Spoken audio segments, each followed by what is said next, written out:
वो उठाओ उधर, बाएं तरफ जो रखा तुम्हारे। हाँ, और वो भी कबाड़ है ये? हाँ निकालो। और ये इधर क्या रखा कबाड़ है? अरे भैया, ये बर्तन ऊपर रखवाओ। अरे वजन तो करवा सकते हैं। नहीं, जरूरत नहीं है। अरे इतना क्या प्यार उमड़ रहा है। ये बताओ आखिरी बार कब देखी थी इनकी शक्ल? सालों पहले, और अगली बार भी सालों बाद देखेंगे, लेकिन ये बर्तन इस घर से नहीं जाएंगे। अंकल जी 7-8 किलो का वजन हो रहा है, 10 किलो मान के लगा देंगे। यार 10 किलो का दाम भी मिल रहा है। भैया, हम ये बर्तन नहीं बेचेंगे। अरे यार, अरे क्या चल रहा है? अरे तुम्हारे पापा हमारे शादी में मिले पीतल तांबे के बर्तन कबाड़ में निकलवा रहे हैं। अरे यार कबाड़ है इसीलिए तो निकाल रहे हैं। अब हीरे जवाहरात तो मिले नहीं थे दहेज में कि अपने हेलमेट में जड़वा लेते। इसमें मम्मी आपका नाम भी लिखा हुआ है और एनिवर्सरी की डेट भी है। ये तुम्हारे पिंकी मामा का आइडिया होगा कि जीजा जी कहीं बर्तन चुरा न लें। हाँ देखा बच्चों, पिंकी मामा का शक सही निकला। तुम्हारे पापा यही कर रहे हैं। चोर कहो सुन लेंगे, लेकिन आज के बाद कोई ये तोहमत न लगाए कि हम कचरा इकट्ठा करते हैं।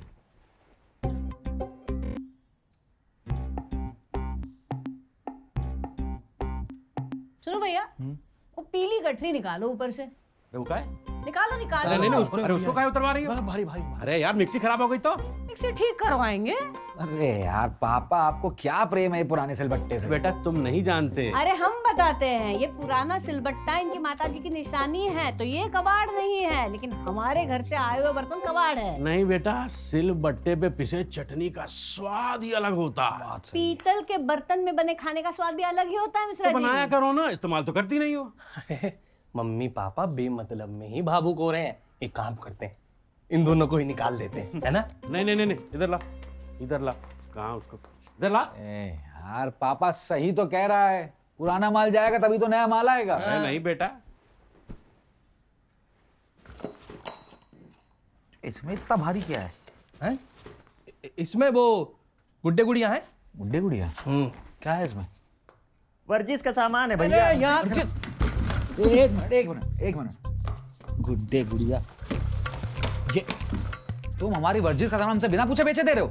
अरे हन्नू भैया इस्तेमाल तो करते नहीं अरे हो। इस्तेमाल तो तुम अपनी खोपड़ी भी नहीं करते, खरीदवा दें। कितने खरीदोगे इनकी खोपड़ी? पापा आजकल ऑफिस जा रहे हैं तो समय नहीं मिल रहा है, वरना लोहा नहीं उठाते थे क्या? अच्छा ठीक है, बताना है कहाँ रखे थे? नहीं तार वाड़ पे रखा होगा। अरे पापा इनको पता भी नहीं है ये कहाँ रखा था। नू भैया सैलरी वाले आदमी हो गए हो, जिम विम ज्वाइन करो। वो राजेश भैया है ना शांतिपुर में, उन्होंने वो खोला है ब्रिक मसल, एकदम बढ़िया बड़ी बड़ी मशीनें लगी हुई हैं उसमें। ब्रदर, ये महीने का कितना लेते हैं राजेश भैया? 800 रुपीज लेते हैं ब्रदर। अच्छा, बनवाए तुम दोनों की मसले भी। तुमसे 100 बार बोले कि हमारा सामान हमसे बिना पूछे मत लिया करो।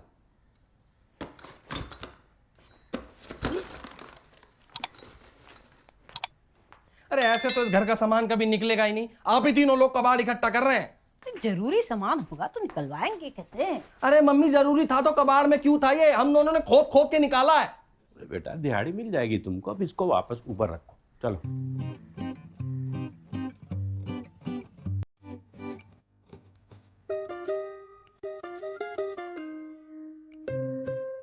आंख को चुभने वाला कबाड़ तराजू में चढ़ते ही ऐसा लगने लगता है जैसे कबाड़ नहीं, बेटी की डोली उठ रही हो। विदाई के उस अंतिम क्षण में उसके बदले जितना भी पैसा मिले मन को नहीं सुहाता। पुराना है तो क्या हुआ, कभी तो नया था। उससे जुड़ी सुनहरी यादों का क्लाउड बस्ट उसी पल में हो जाता है। मिडिल क्लास के इस कबाड़ प्रेम को उनका आलस ना समझिए, और ना ही ये लालच है। देखिए, ऐसा नहीं है कि उसका फिर से कोई इस्तेमाल हो सकता है, और उसको बेचने में एक अपराध बोध होता है। मानो वो कबाड़ खुद कह रहा हो कि आज तुम मुझे बेच रहे हो, कल को अपने बूढ़े मां बाप को बेच दोगे।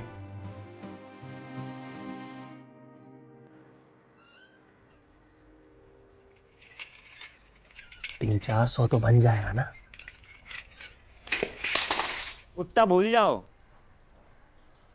सारा भारी सामान तो निकलवा दिया तुम्हारे घर वालों ने। ठीक है, ये सब समेटो, कहीं से भी कम कर दे। अन्नू की मम्मी कहाँ हो? खटर पटर लगा रखी है। सुनो बे, बढ़िया सामान आ रहा है तुम्हारे ले जाने के लिए। अन्नू की मम्मी, अरे कबाड़ निकाल रहे हो? है कबाड़ी वाला बुलाए हो? आंटी रद्दी वाला बोलिए, कबाड़ी वाला थोड़ा कर्कश लगता है। हाँ तो हम तो पानी लेने आए हैं। हैं? ले ले, आधा बाल्टी से चलेगा। इतनी बड़ी बाल्टी? तो इतने में तो हमारी पूरी लगेगी। हाँ तो कोई बात नहीं, सकुलाई से ले लेंगे। हैं? क्या भाव लगा रहा है ये रद्दी? वही जो चल रहा है। अरे मम्मी इन्हें पानी दीजिए ना। क्या रद्दी वाले हैं? ये सब सामान का क्या भाव लगा रहे हो? ये साबुत अखबार है, इसका 10 रुपया किलो, फटे फूटे का 5 रुपया, किताब का 20 रुपया, कापी का 15 रुपया, तफ्ती हटा के। और कहिए तो आपकी बाल्टी का भी पैसा लगा दें। लगा, उनकी बाल्टी का लगाओ। अन्नू की मम्मी, कहाँ से लाए हो ऐसा बातूनी रद्दी वाला? इसे पहले तो नहीं देखा मोहल्ले में। तो देखा तो हमने भी नहीं है। तो ऐसे कैसे घर में घुसा लिए? आंटी हमने देखा है। वैसे कहाँ है तुम्हारी दुकान भैया? आंटी जी पहले पिहानी चुंगी पे थी दुकान हमारी, अभी बंद कर दी है। फिलहाल वर्क फ्रॉम होम चल रहा है। हाँ, शक्ल जानी पहचानी नहीं है, दुकान का पता नहीं है, यहाँ से सारा सामान लेके चोर बाजार में बेचेगा। सच सच बता, कहाँ से आया है? अरे सालों से इस मोहल्ले में आ रहे हैं, कभी आपके घर के आगे नहीं रुके। हर तीसरे संडे को गाड़ी निकलती है हमारी अंकल जी यहाँ से, जोत जोत से आवाज भी लगाते हैं हम। तो लगाओ क्या आवाज। हाँ लगाओ लगाओ लगाओ। हाँ लगाओ लगाओ भाई।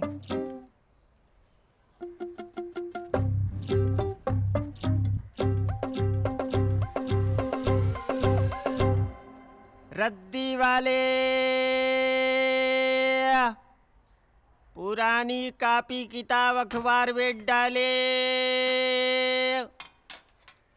कबाड़ी वाले, कापी किताब अखबार बेच डाले।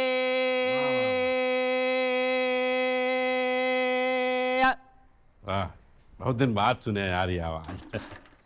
अरे अन्नू के पापा, आपने इसका तराजू चेक किया या नहीं किया? क्या है? आंटी जी, ये तराजू नहीं, धर्म कांटा है, कभी झूठ नहीं बोलता। तो दिखाओ। क्या? धर्म कांटा? नहीं। अन्नू की मम्मी, आपको नहीं पता? ये लोग ना अपने तराजू के नीचे चुंबक लगा के रखते हैं। ऐसे ये तो पढ़ा लिखा लग नहीं रहा है, इसने मोम लगा के भारी किया होगा एक साइड।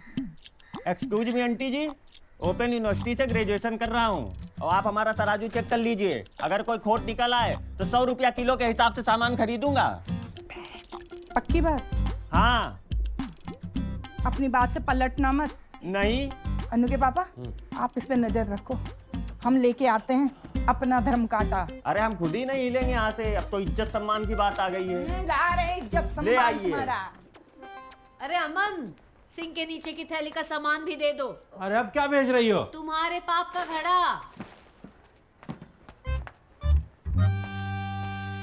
अरे ये तो बहुत सारी है। हाँ ठीक है, ये बताओ कितना लगाओगे इसका? वही अंकल जी, 1 रुपया बोतल। बस? अबे कम से कम 5 तो लगाओ। अंकल जी हार्ड ड्रिंक है ना? तो हार्ड ड्रिंक तो महंगी मिलती है। 1.5 रुपए की तो हम ही बेचेंगे। अब बियर की होती तो बात अलग है, 2 रुपया दे देते। अरे पापा बियर ही पीनी चाहिए थी ना।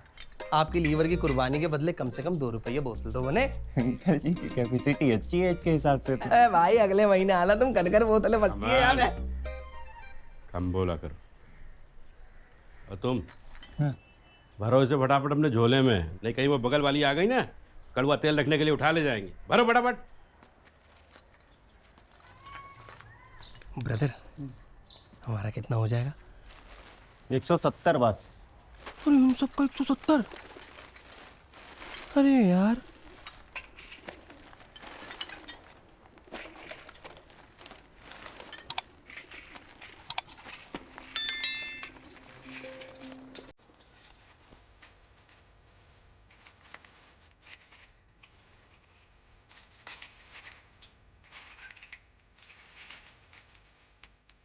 अरे ये नहीं देंगे। तौल में आ गई है, हिसाब में से कटेगा। कितना हो जाएगा? 50 रुपया।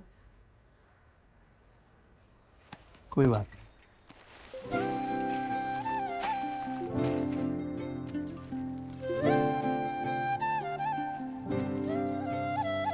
आज इस घर से सिर्फ कबाड़ नहीं उठा है, इस परिवार के भूतकाल के कुछ हिस्से विदा हो रहे हैं।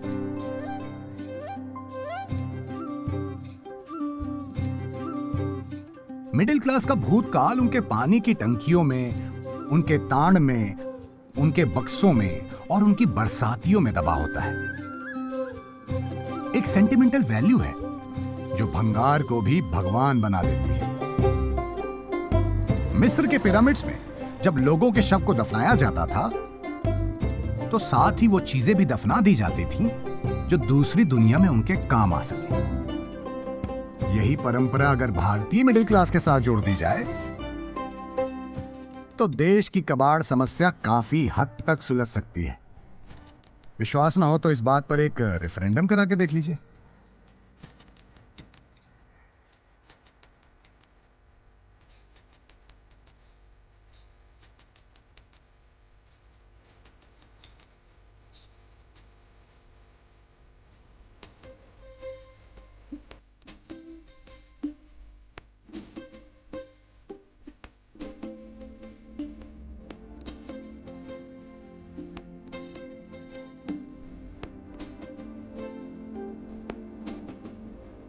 तो गाइस कैसी लगी आपको ये वीडियो कमेंट्स में बताओ और ऐसी और वीडियोस देखने के लिए सब्सक्राइब करो।